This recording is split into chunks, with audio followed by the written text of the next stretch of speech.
कि अभी शकुंतला जी ने कहा कि हम 2 साल के बालक हैं।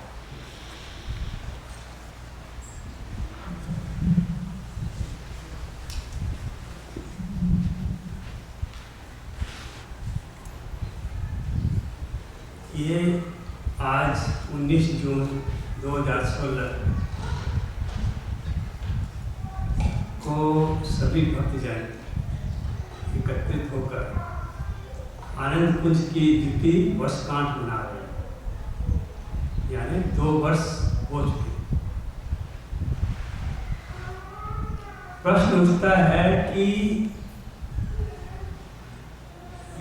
आनंद कुंज का मिशन क्या है, गोल क्या है, और इन 2 वर्षों में हम कहाँ तक पहुँचे। मैं जो बातें आपको भी बोल रहा हूँ, ये मेरा 2 साल का जो अनुभव है, जो 2 साल में मैंने सीखा या सुना, प्रवचनों के द्वारा, गुरुवाणियों के द्वारा, कॉन्फ्रेंस के द्वारा, और यहाँ हर संडे को आप लोग सबके साथ बैठकर बातें की, उसके बल पे ही मैं उसी बातों को दोहरा लूँ। हमारे गुरुदेव श्री नंदलाल शर्मा आनंद घन की एक चाह थी कि अमेरिका में एक सत्संग भवन बने जिसमें आत्मानंद का प्रसार, भक्ति ज्ञान का विहार, जीव मात्र का उद्धार और शांति एकम का प्रचार।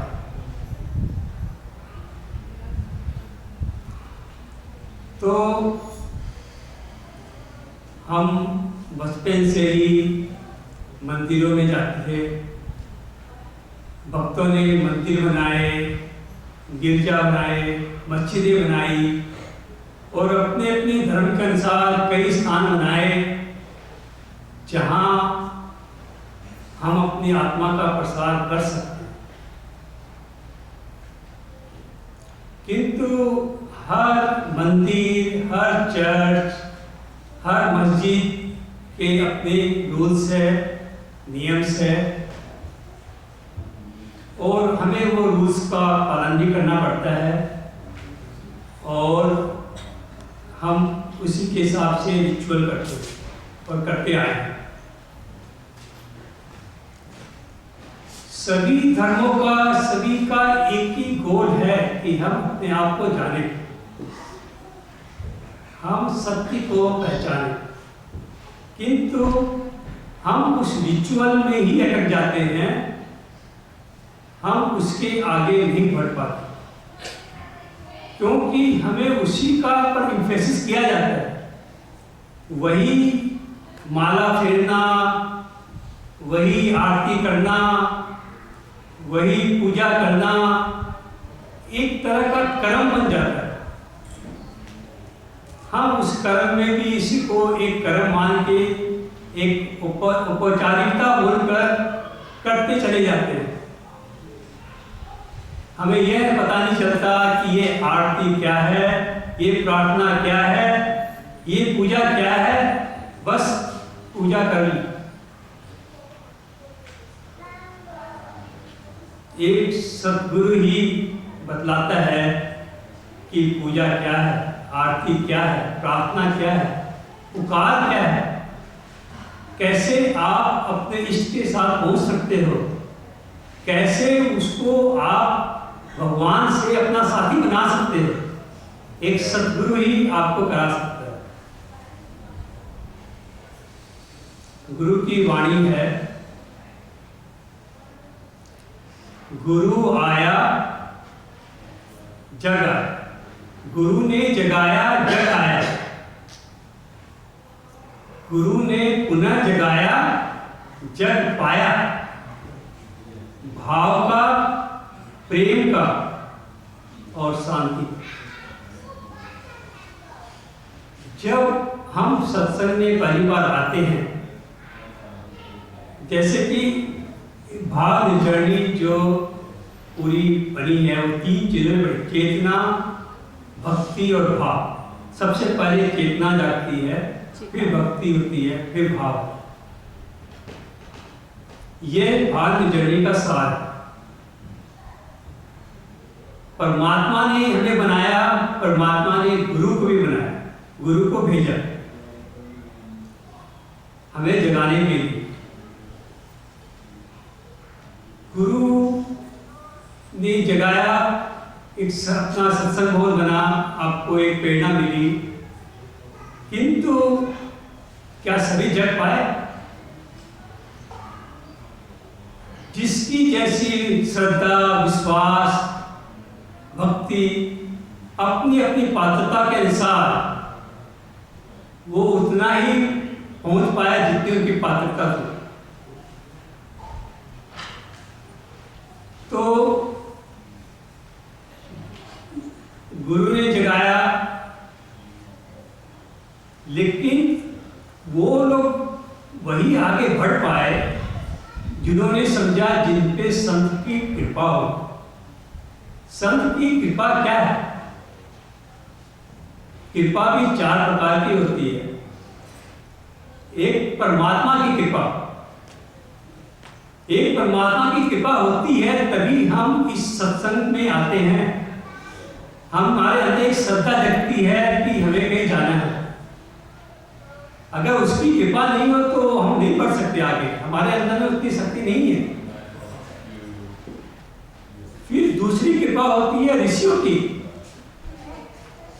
जो जिसने हमें जीने का ढंग सिखाया, जो बताते हैं कि ये क्या है, ये धर्म क्या है, जिसने हमें बताया गीता क्या है।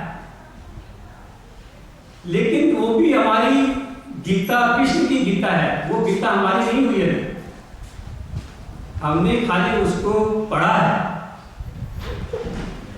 लेकिन जब संत की कृपा होती है तब वो सीधा अपने हृदय पे उसका प्रभाव पड़ता है। वो अपने हृदय को पकड़ता है और अपने भाव से सूक्ष्म, हमारी सूक्ष्म वृत्तियों को जगाता है।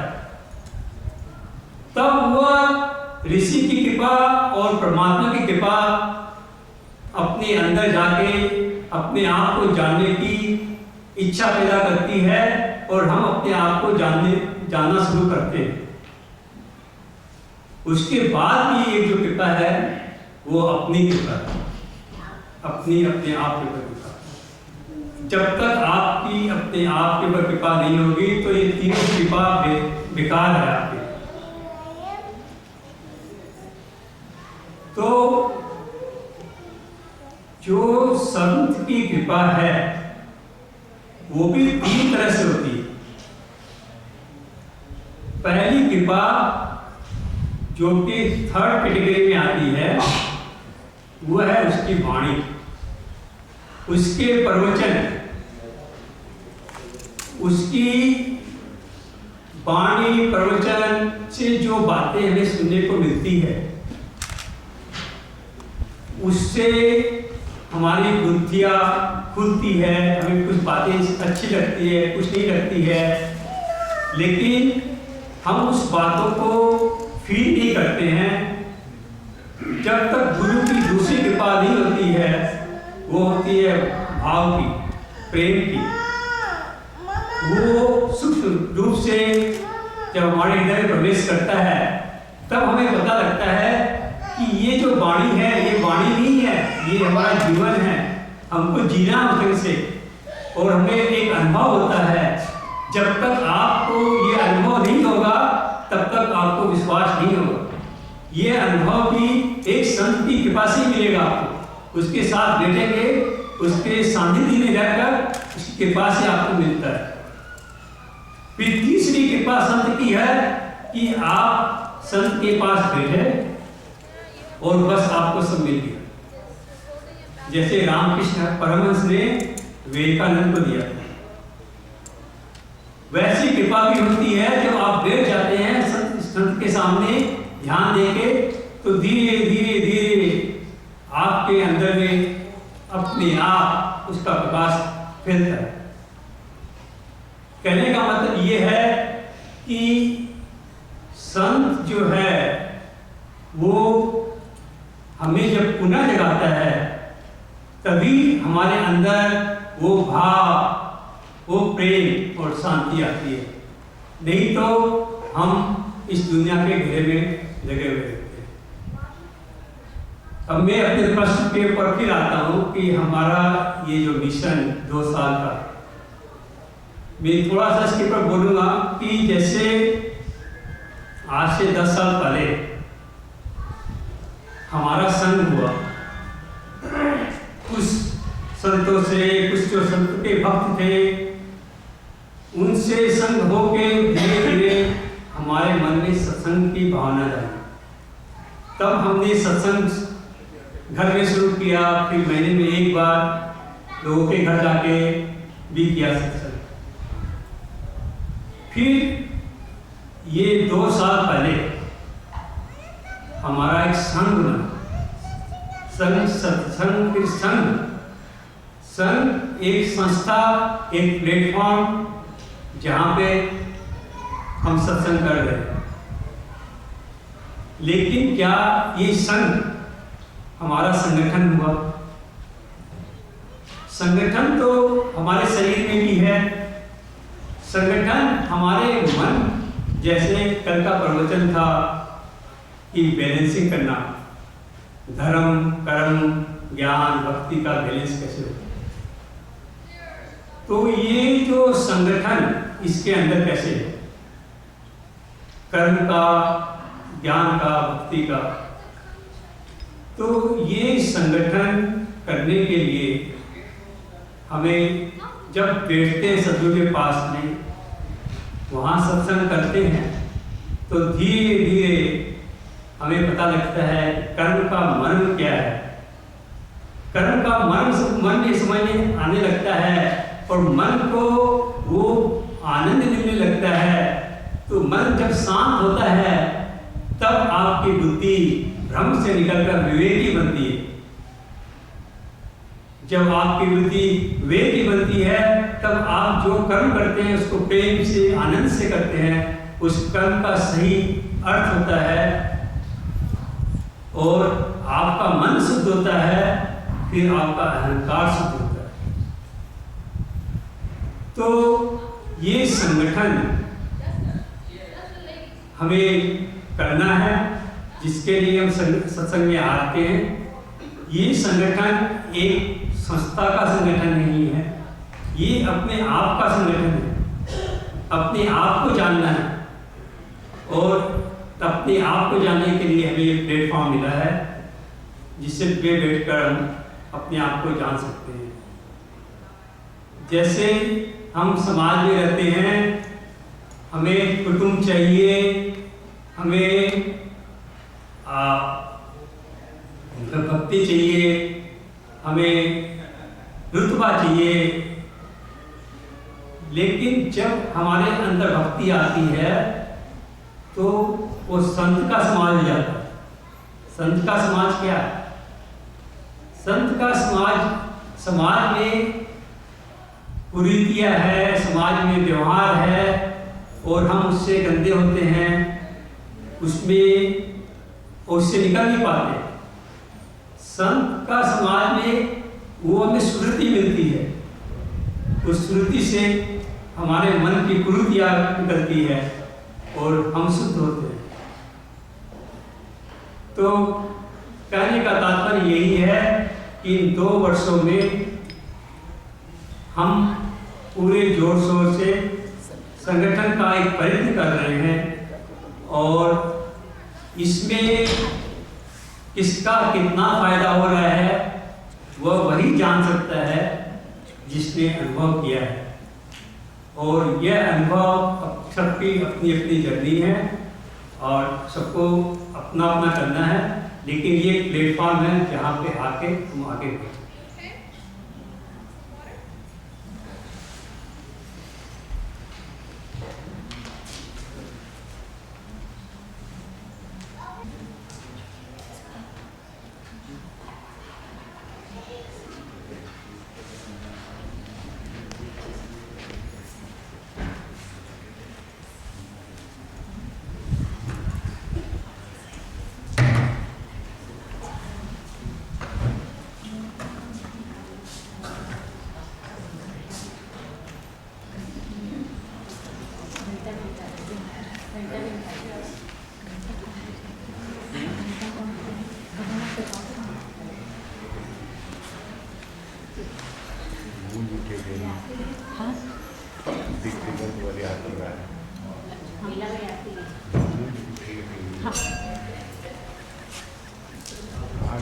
बनवारी लाल जी,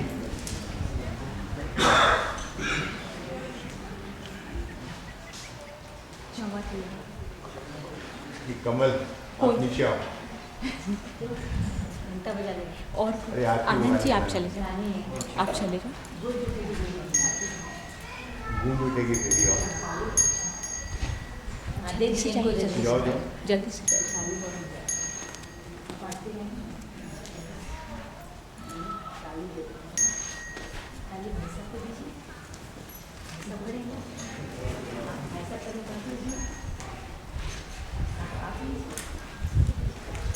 आरती आप करिएगा, उनको डालना।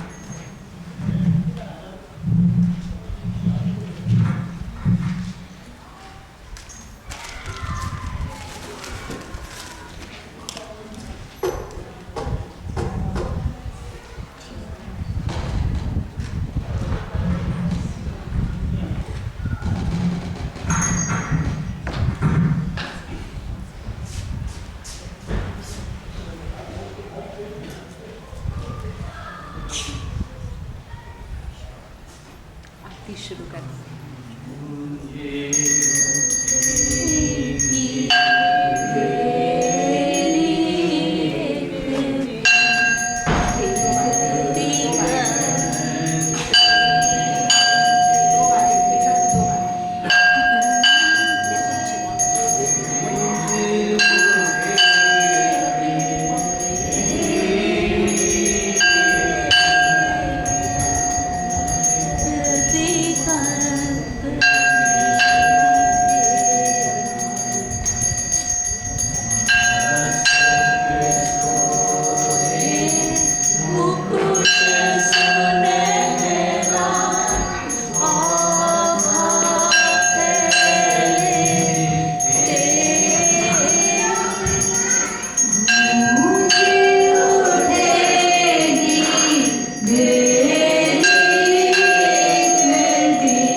Amen.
शांति बनाए रखे, किसी बात को ना माने।